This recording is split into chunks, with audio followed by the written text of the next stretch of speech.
पाकिस्तानी तारीख के तालिब इल्मों के लिए अब भी एक सवाल हल तलब है, और वो ये कि क्या पाकिस्तान के पहले वज़ीर आज़म लियाकत अली ख़ान की बानी पाकिस्तान कायद आज़म मोहम्मद अली जिन्नाह से वफ़ादारी मशकूक थी।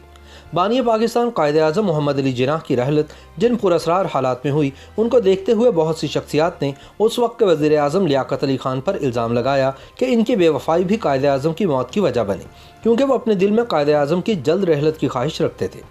इस हवाले से मोहतरमा फातिमा जिन्नाह की अपने भाई की रहलत के बाद लिखी गई किताब माई ब्रदर उस वक्त की सियासी इशराफिया के खिलाफ एक बाकायदा चार्जशीट की हैसियत रखती थी, लेकिन पहले इस किताब को सेंसर कर दिया गया और बाद ये मार्केट से ही गायब हो गई। याद रहे कि फातिमा जिन्नाह की अपनी वफात भी पुरअसरार हालात में हुई और ये इल्ज़ाम लगाया गया था कि इन्हें कत्ल किया गया। हाल ही में मंजर आम पर आने वाली तारीखी दस्तावेजात के मुताले से पता चलता है कि लियाकत अली ख़ान ने कायद आज़म की ज़िंदगी में ही फैसला साजी पर कब्जे की कोशिशें शुरू कर दी थी।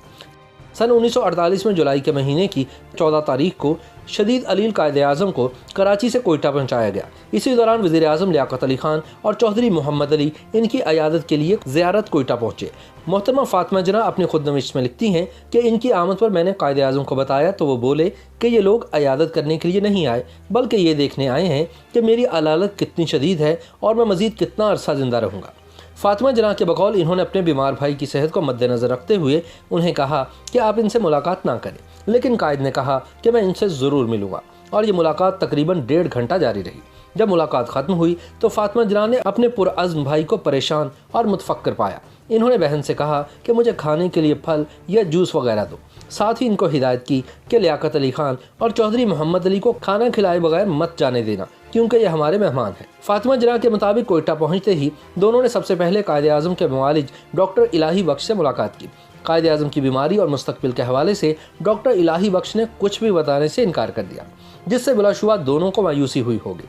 डॉक्टर का मौक़िफ़ था कि वो कायद आज़म की सेहत के हवाले से किसी भी दूसरे शख्स को इनकी इजाज़त के बगैर कोई बात नहीं बता सकते। कहते हैं कि कायद आज़म को हुकूमती अमूर से बाहर करने का सिलसिला क़याम पाकिस्तान के चंद महीनों बाद ही शुरू हो गया था, और इनके साहिब फराश होने के बाद तो गोया लीडरी के ख्वाहिशमंदों को खुली छुट्टी मिल गई थी। पहले यौम आज़ादी के बाद वज़ीर ख़ज़ाना ग़ुलाम मोहम्मद मोहतरमा फातिमा जिन्नाह को मिलने गए तो इन्होंने मोहतरमा को बताया कि इस यौम आज़ादी के मौके पर कायद के पैगाम को ख़ास कवरेज नहीं दी गई, बल्कि वज़ीर आज़म लियाकत अली ख़ान के बयान को पोस्टर्स की सूरत में शाया करके न सिर्फ दीवारों पर चस्पा किया गया, बल्कि जहाज़ से भी इन पोस्टर्स को फेंका गया। कहा जाता है कि बलूचिस्तान के सेहत अफसा मुकाम ज़ियारत में क़याम के बाद भी कायद आज़म की तबीयत में बेहतरी न आई और वज़न सिर्फ 36 किलोग्राम रह गया। ऐसे में फ़ैसला हुआ कि कायद को इलाज के लिए कराची मुंतकिल कर दिया जाए। बिलाखिर हफ्ता 11 सितंबर को कायद की कोयटा से कराची आमद तय हुई। डॉक्टर इलाही बख्श ने मिलिट्री ADC कैप्टन हुसैन के साथ तैयारे का जायज़ा लिया। बकौल इलाही बख्श जहाज़ में मौजूद सिलेंडर में ऑक्सीजन भी कम थी। खैर, कायद का जहाज़ वाइकिंग तीसरे पहर कराची के माड़ीपुर अड्डे पर पहुंचा, जहां फौजी एम्बुलेंस, गवर्नर के मिलिट्री सेक्रेटरी, एक ट्रक और कायद की नई कैडलिक कार मौजूद थी। हैरानी की बात है कि किसी आला शख्सियत ने कायद का इस्तकबाल नहीं किया। इस हवाले से कायद के ADC नूर हुसैन के बकौल कायद का प्रोटोकॉल निजी ही था, इसलिए इस्तकबाल के लिए आला सरकारी ओहदेदार न आए। इन वाक़यात से यही तासुर मिलता है कि इक़्तिदार के मज़े लूटने वाले इस मुमलिकत के बानी को इनकी ज़िंदगी में ही मुर्दा समझ बैठे थे।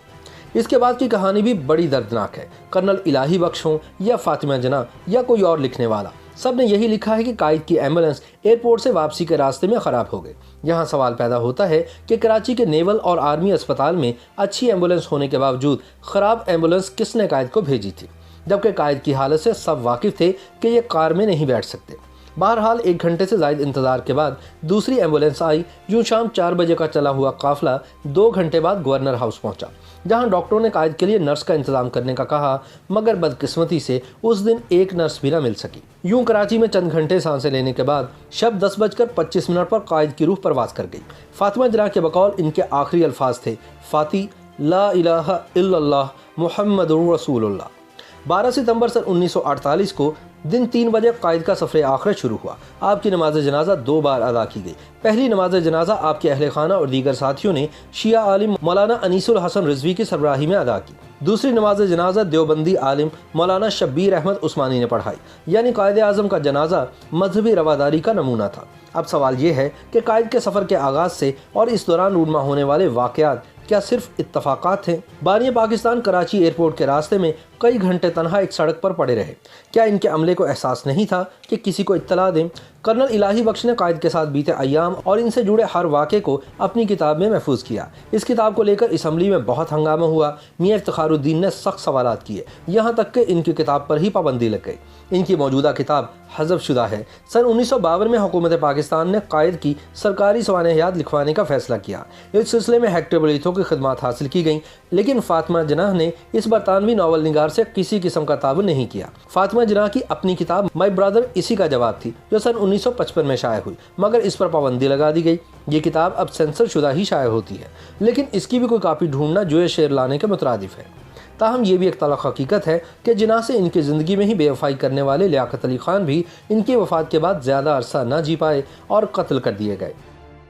YouTube पर गूगली न्यूज देखने के लिए youtube.com की सर्च बार में गूगली न्यूज टीवी टाइप करें। गूगली न्यूज के पेज पर सुर्ख रंग के सब्सक्रिप्शन वाले बटन पर क्लिक करना ना भूलिए। YouTube पेज पर अपलोड होने वाली वीडियोस से बाखबर रहने के लिए बेल आइकन पर क्लिक कीजिए। आपको हर नई वीडियो के बारे में नोटिफिकेशन मौसूल हो जाएगा।